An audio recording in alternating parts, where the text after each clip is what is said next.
Hey guys, regular guy here. Hey, today's video is going to be about how to open the hood of your car and check your oil. I'm sure, I'm hoping most people already know how to do this and they do it, regularly. But there are some people there who don't. They don't know how to do it because nobody ever showed them. And, there's no shame in that, no judgment here. So here I am. I'm going to show you on my 8-year-old Buick LaCrosse. It's old. When I bought it, only had 42,000 miles on it though. So I mean, 6-cylinder. It's just about broken in. So I've got another 60,000 miles on it. Easy. As long as I take care of it, it'll last me 300,000 miles. So let's go ahead and do that. Let's do it.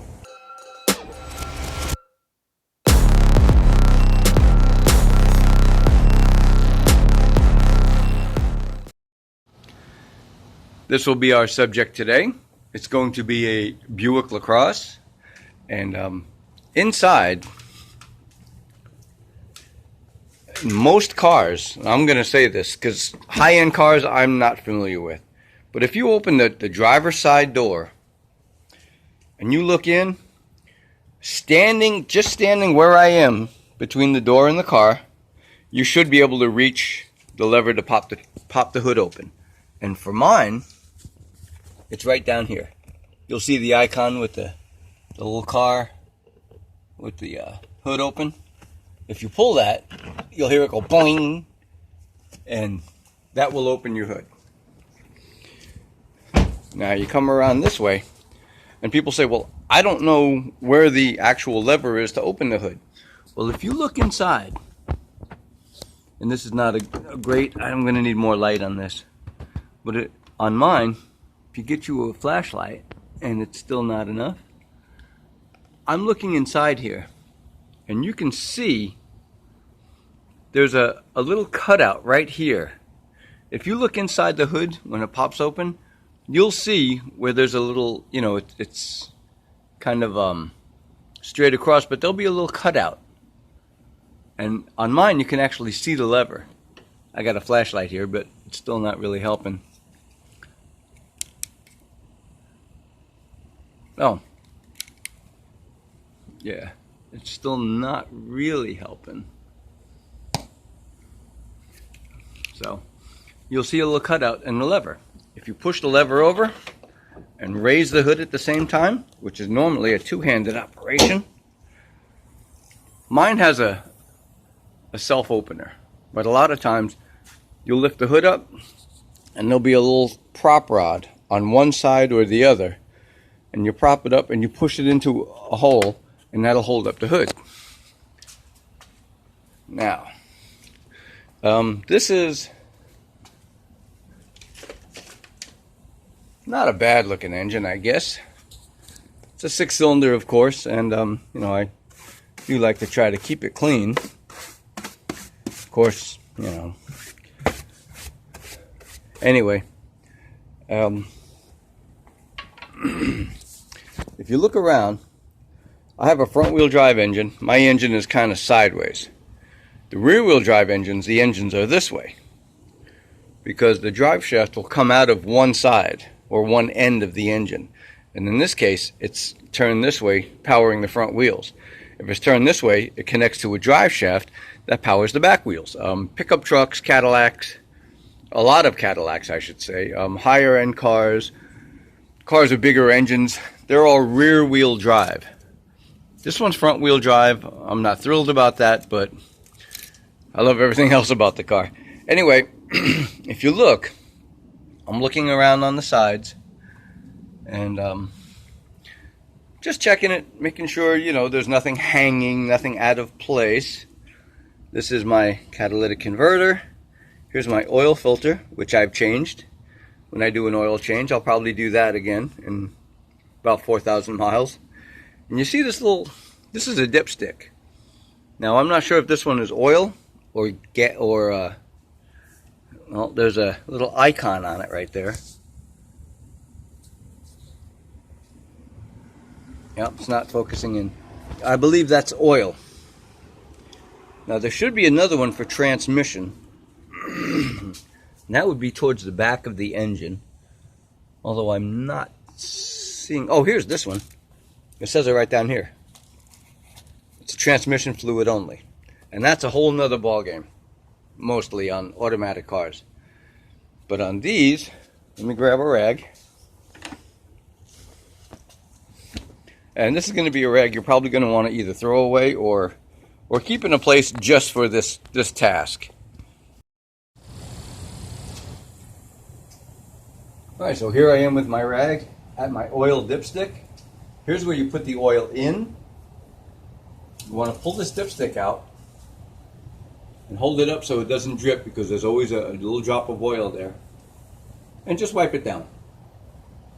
The first one, you don't ever want to take that one unless you've just refilled it. You want to wipe it. You put it back in. Give it a second to show you. And you look at the stick. Now see where this crosshatch area is? Hang on a second. I guess I forgot to show you that.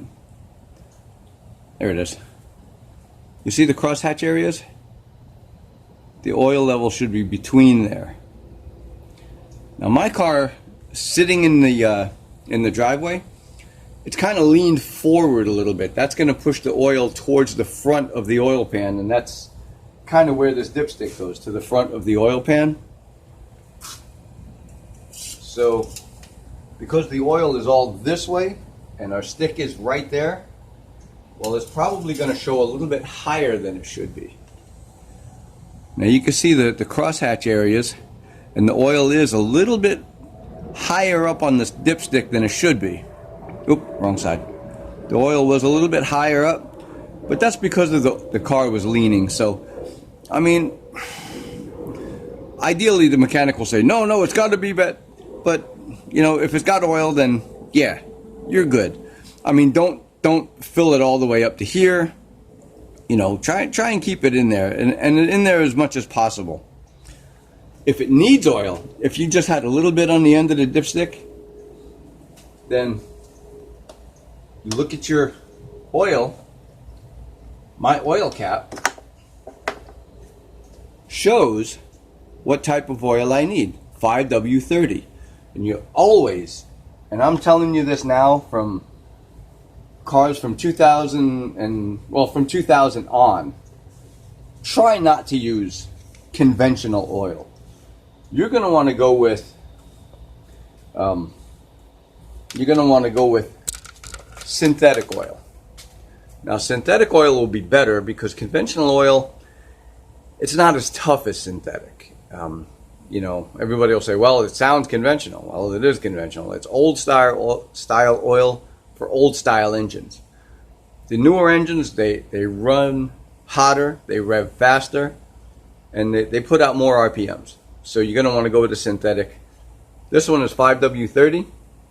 That's the weight and the viscosity.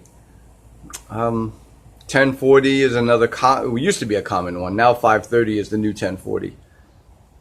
So you're going to want to go ahead and do that. And just get like 3 single quarts of oil. And like I was saying, if your dipstick is down just on the very, very tip, open up your oil can, your oil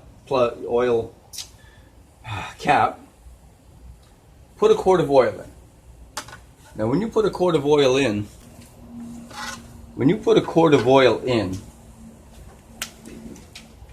this is not engine oil. However, this is an oil can. When you put it in, most people want to do it this way. You turn this guy over like this, and it's going to go glug, glug, glug, and it's going to spill all over your engine. Turn it this way and start it. As it starts coming out, you'll be able to direct it right in there. And then as the oil gets lower and lower, just kind of turn it as you're pouring till you get to here. This is going to stop a lot of spillage on your engine. Unless you have a funnel, then you don't have to worry about it.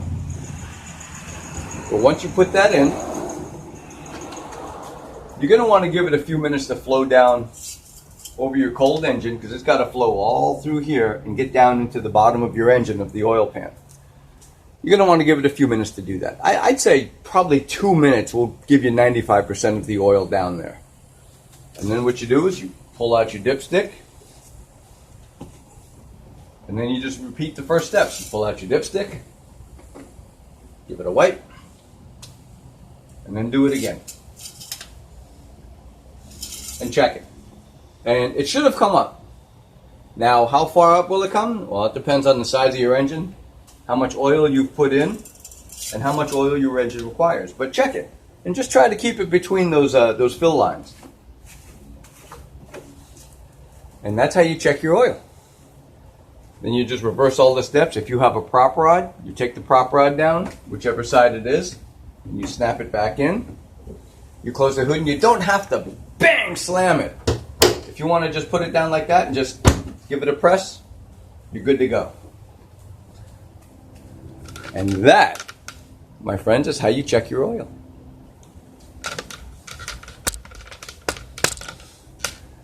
Regular guy here saying, I'll see you next time.